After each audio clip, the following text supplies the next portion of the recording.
Hola, hola, ¿cómo les va? En esta ocasión vamos a platicar acerca de algunos fármacos que tienen que ver con dolor. Entonces vamos a ver algunos que tienen que ver con receptores opioides, como el tramadol y la morfina. Vamos a ver unos que tienen un mecanismo de acción que tienen que ver con canales de calcio, como es el caso de gabapentina y pregabalina. Unos que ya vimos cuando revisamos epilepsia, como es el caso de carbamazepina, que bloquea los canales de sodio. Uno que se parece a ese mecanismo de acción, la lidocaína, que también bloquea los canales de sodio. Y la butildiosina, que es un antagonista de receptores muscarínicos. Entonces, la primera cosa que tendríamos que platicar es acerca de qué es el dolor, ¿no? Pues, y el dolor es muy importante porque corresponde a un porcentaje altísimo de las solicitudes de atención médica, ¿no? O sea, lo que sea, me duele la cabeza o me duele el estómago o me duele lo que sea, es algo que es un común denominador de las consultas en general, ¿no?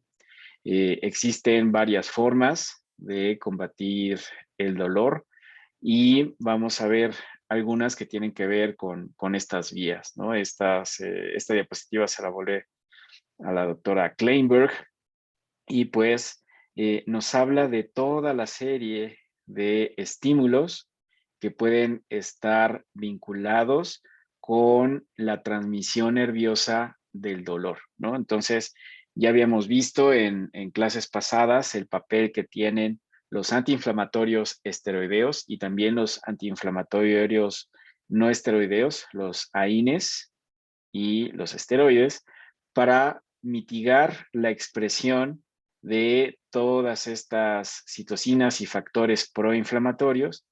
Estos, por un lado, pues van a disminuir la expresión de estas moléculas que promueven la expresión de agentes proinflamatorios y la inflamación, pues bueno, también es un estímulo para el proceso doloroso, pero también tanto estos mediadores como algunos otros como serotonina, histamina, bradicinina, eh, tienen por diferentes mecanismos, por diferentes vías, la estimulación de algunas fibras nerviosas que transmiten el dolor. Ustedes saben perfectamente los diferentes tipos de fibra que existen, esto lo revisamos en fisiología. Hay unas que son tipo A, de diferentes tipos, alfa, beta, gamma y delta. Estas últimas, las alfa, delta, se encargan de la transmisión de dolor agudo, el frío y el calor, mientras que las fibras de tipo C, que tienen la peculiaridad de que no están mielinizadas, se vinculan con la transmisión del dolor crónico y también el tacto grueso. Entonces, esta serie de estímulos viajan a través de esta vía que también ya se la saben, la espinotalámica lateral, y llegan hasta la corteza somatosensorial que nosotros interpretamos como que algo nos está doliendo, ¿no? Es esta sensación implacentera. Entonces, si nosotros observamos esta cantidad de estímulos que provocan esta eh, transmisión de estímulos dolorosos, pues nosotros podemos pensar que podemos utilizar diferentes tipos de fármacos para tratar de mitigar este estímulo, ¿no? De inicio, pues aquí están los antiinflamatorios no esteroideos que van a propiciar que no existan esta expresión de prostaglandinas y esta a su vez que pueda activar algunos receptores y algunos mediadores inflamatorios. También están los esteroides, ¿no? Que de la misma forma pues hacen que no se estimulen y expresen estos estímulos que pueden desencadenar la transmisión de dolor. Si ustedes se fijan por acá, también está bradicinina, histamina, están que es el receptor TRPV1, que obtuvo el premio Nobel, los investigadores que hicieron esta descripción con respecto al dolor y el calor. Eh, Tiene que ver con esta transmisión nerviosa, ¿no? Entonces, nosotros podemos observar que aquí está como en muchos otros procesos de transmisión nerviosa, pues juegan un rol importante los canales de sodio, los canales de calcio, ¿no? Y entonces, si nosotros pensamos en fármacos que puedan actuar aquí, en ciclooxigenasa, que pueden actuar acá, como los esteroides, que pueden actuar aquí, como algunos fármacos que tienen que ver con serotonina, acá, con fármacos que bloquean la entrada de sodio o de calcio, pues entonces ya podemos ir pensando en los mecanismos de acción de fármacos que pueden ser útiles en la transmisión del dolor. Como les dije, pues nosotros tenemos que ir escalando los analgésicos de una forma gradual, ¿no? No vamos a utilizar uno de los fármacos que se utiliza para el dolor súper feo, ¿no? Como la morfina, que se utiliza para el dolor que es muy importante, sí, que es severo, para algo que es un dolor muy leve, ¿no? En ese sentido, tenemos diferentes pasos o diferentes etapas en el que podemos utilizar diferentes estrategias farmacológicas para el tratamiento del dolor. La primera etapa o el paso 1 ya lo vimos con los fármacos antiinflamatorios no esteroideos, ¿no? Y también esta estrategia de utilizar pues, aspirina, naproxeno, diclofenaco, los antiinflamatorios no esteroideos que ya vimos, pues pueden estar vinculados con el uso de algunos fármacos que son adyuvantes para la terapia del dolor. Y en este sentido, vamos a revisar algunos adyuvantes como la gabapentina, como los antidepresivos tricíclicos, como la amitriptilina y también como la butilosina que vamos a ver en el futuro, ¿no? El paso 2 para enfermedades o tipos de dolor que ya es moderado, entonces utilizamos o se puede utilizar un fármaco que ya tenga que ver con receptores opioides y también un antiinflamatorio no esteroideo. Y para el dolor intenso, pues la recomendación es utilizar fármacos que tienen que ver con receptores opioides. ¿Cómo le hacen los opioides para modular esta respuesta dolorosa? Pues ustedes se van a encontrar a estas estructuras que ya las hemos visto, son proteínas G de tipo inhibitorias, ¿no? Y entonces esto promueve que exista una disminución de la actividad de la adenilato ciclasa y esta disminución de la actividad de adenilato ciclasa disminuye una serie de segundos mensajeros, AMP cíclico, fosfocinasa A, y eso en lo que se traduce es que hay una disminución de la liberación de neurotransmisores, hay una hiperpolarización de la membrana y entonces va a ser más difícil que el estímulo doloroso progrese, ¿no? Provoca que exista una disminución en la apertura de los canales de calcio dependientes de voltaje y eso también lo que hace es que se reduce esta liberación de neurotransmisores de terminales sinápticas y también estimula corrientes de potasio a través de varios canales, lo cual hace que sea difícil de que estas neuronas sean estimuladas más veces, ¿no? Entonces, de esa forma, los opioides son útiles en el tratamiento del dolor. Por otro lado, también tener en cuenta, lo vimos en adicciones, pues que además de producir analgesia, también provocan motivación e euforia y también provocan que exista liberación de dopamina en los centros de recompensa. Y esto hace que su perfil de seguridad nos haga pensar que el uso de opioides, análogos de opioides, agonistas de receptores opioides, pues puedan provocar lo que ya revisamos en la etapa de adicciones, ¿no? Puede provocar adicción, puede provocar tolerancia, provoca síndrome de abstinencia y esa es una de las cosas que nos hace reservar estos fármacos hasta la última etapa, ¿no? Cuando el dolor es terrible, sabemos que existe el riesgo de que el paciente tenga estas inconveniencias, ¿no? De que el asunto de la adicción y el asunto de la tolerancia y que pueda tener un síndrome de abstinencia si lo utilizamos por mucho tiempo, pero es la mejor opción en el caso de el dolor terrible, ¿no? Pensemos en un paciente que ha tenido una herida grave, ¿no? De un brazo, una cirugía, o que tiene este dolor súper feo como de cáncer, entonces, pues no nos va a preocupar tanto esta otra parte, sino más bien que esté bien, ¿no? Que no tenga dolor.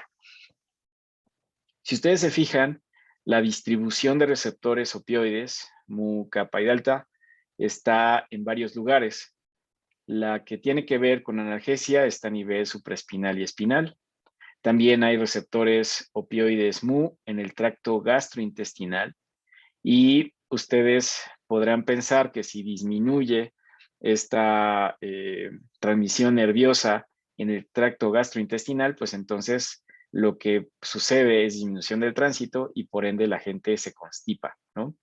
En los centros de control respiratorios, pues esta transmisión también se deprime y entonces puede provocar una alteración de disfunción respiratoria o depresión respiratoria de forma grave, ¿no? Entonces, tenemos que estar atentos de que no solamente estamos influyendo sobre receptores opioides, mu, kappa y delta en los centros de dolor, sino también en otros lugares que van a propiciar que pensemos que van a causar reacciones adversas, ¿no? En ese caso de constipación, que es muy común. En el caso grave, que cause depresión respiratoria severa. Y también hay otras que iremos viendo, pero la más importante en la cuestión de efectos terapéuticos, pues tienen que ver con el disminución de dolor. Entonces, lo que les estoy comentando, hay una gran posibilidad de causar tolerancia, dependencia y adicción con los opioides. Por tal razón, los tenemos que reservar hasta extremos importantes.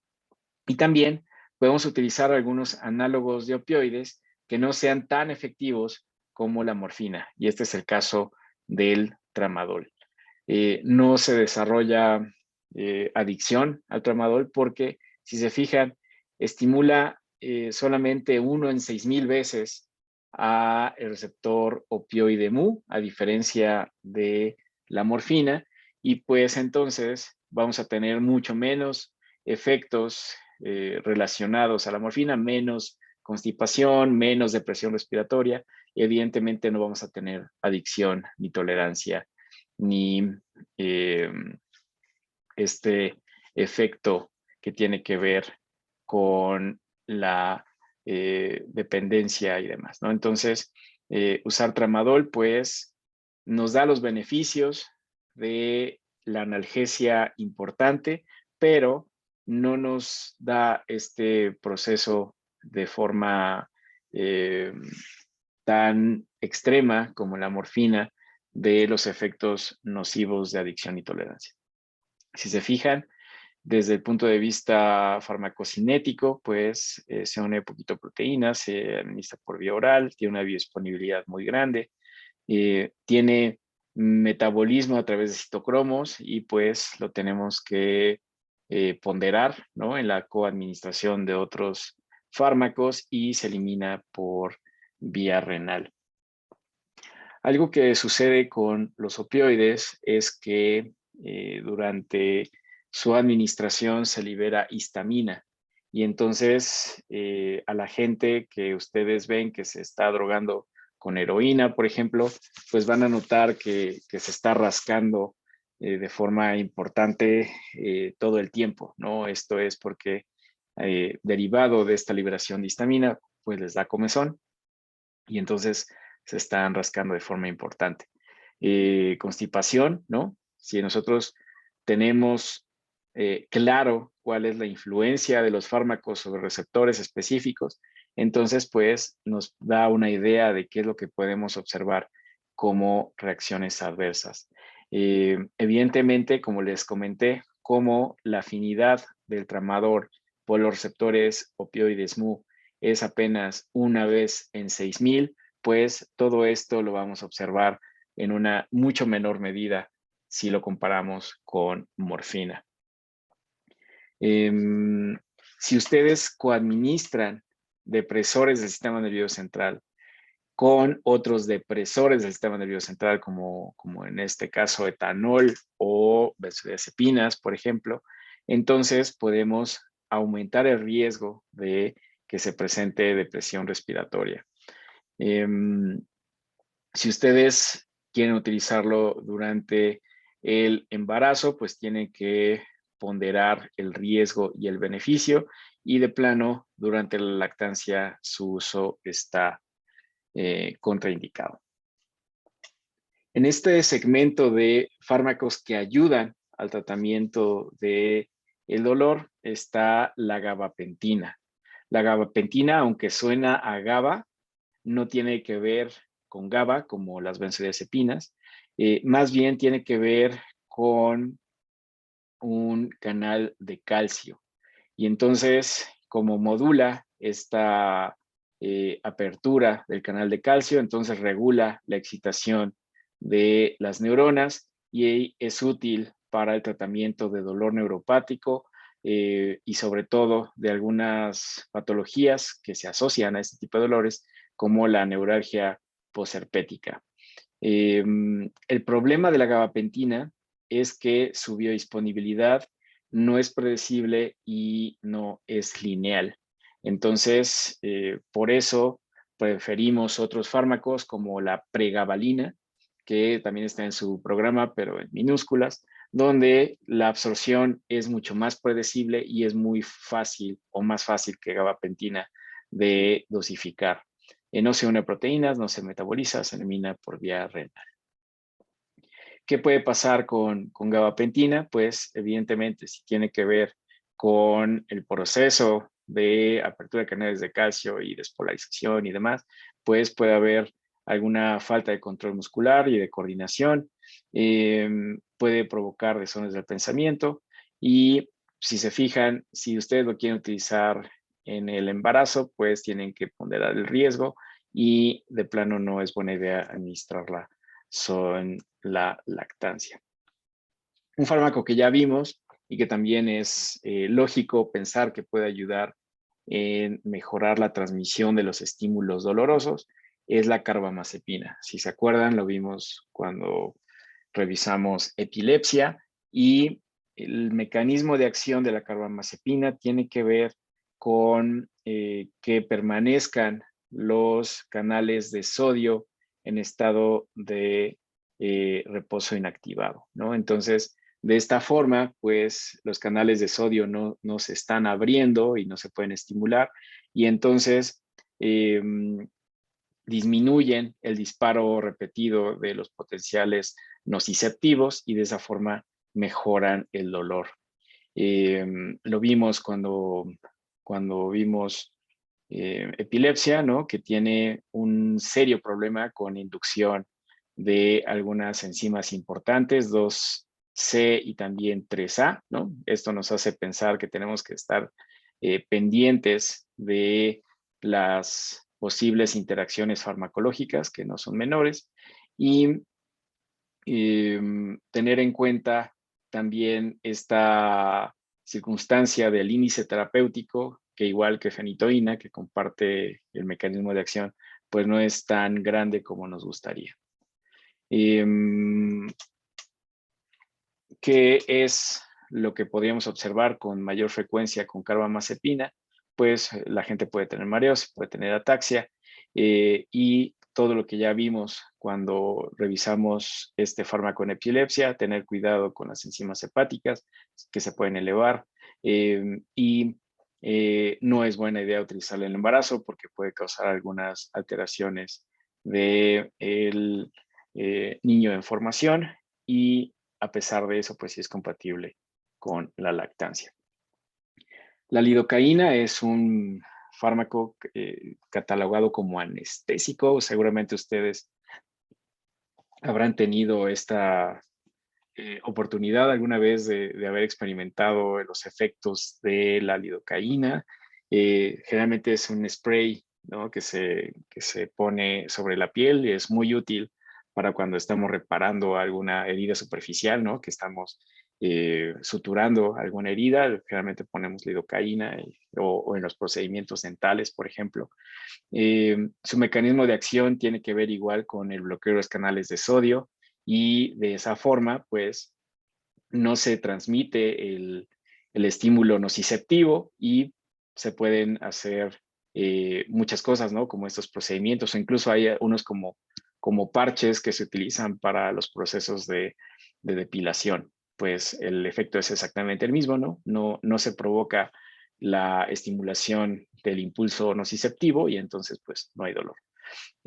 Hay otras formas de administrarlo, hay soluciones oftálmicas y ya les dije de tópicas, se puede administrar por otras vías que se absorbe más, ¿no? Sobre todo porque al tener que ver con el bloqueo de los canales de sodio también es útil y lo van a leer como un fármaco que sirve para las arritmias cardíacas.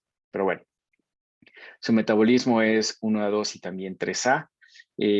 Si ustedes lo quieren usar durante el embarazo, pues tienen que valorar el riesgo y el beneficio. Si ustedes lo quieren usar durante la lactancia, pues hay una evidencia de que puede tener alguna cuestión leve con respecto a la seguridad de los chamacos.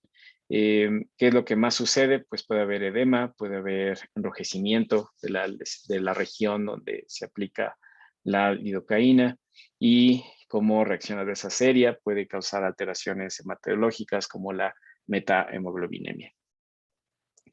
En el caso de la butiliocina, ustedes seguramente también la ubican porque se usa en el tratamiento del dolor de tipo cólico, ¿no? Este es un antagonista de receptores muscarínicos M1. Y entonces ustedes podrán inferir que si es un antagonista de receptores muscarínicos M1, entonces lo que hace es evitar que el músculo liso, que está en algunos lugares, ¿no? Como en el sistema gastrointestinal, en vías biliares y en algunos órganos urogenitales, pues entonces va a propiciar que no estén contraídos o que no tengan espasmo y de esa forma pues ayudan al dolor de tipo cólico, ¿no? Al ser también un antagonista muscarínico, pues ustedes también tienen que correlacionarlo con que pues va a haber una disminución del estado de alerta, no va a haber sedación. Si es un antagonista muscarínico, pues entonces también van a tener boca seca, también pueden tener este efecto de retención urinaria, ¿no? Todo lo que ya vimos con respecto a receptores muscarínicos. El asunto con la butiliocina es que si se administra por vía oral, su biodisponibilidad es muy pequeña, por eso ante dolores muy feos que tengan que ver con dolores espasmódicos, entonces la vía de administración que se prefiere es la vía de administración intravenosa y no la oral. Su metabolismo es a través de hidrólisis, 50% se metaboliza, más bien se elimina sin ser metabolizada y se elimina por vía hepática y renal. Entonces, de forma general, pues, ¿qué cosas tienen que recordar? Que los opioides tienen varios mecanismos de acción, pero son muy efectivos para el dolor y tener en cuenta el proceso de adicción, tolerancia y el efecto en caso de que nosotros lo quitemos abruptamente, ¿no? Gabapentina, aunque se une a GABA, no tiene que ver con GABA, sino con canales de calcio. Carbamazepina tiene que ver con canales de sodio y entonces no se transmite el impulso nociceptivo. Lidocaína también tiene que ver con canales de sodio y evita el estímulo nociceptivo. Y la butiliocina es un antagonista de receptores muscarínicos y por ende, pues tenemos que observar todo lo que sucede con el estímulo, o más bien el antagonismo muscarínico en diferentes lugares, ¿no? Entonces, espero que les haya servido. Si tienen alguna duda, pues escriban.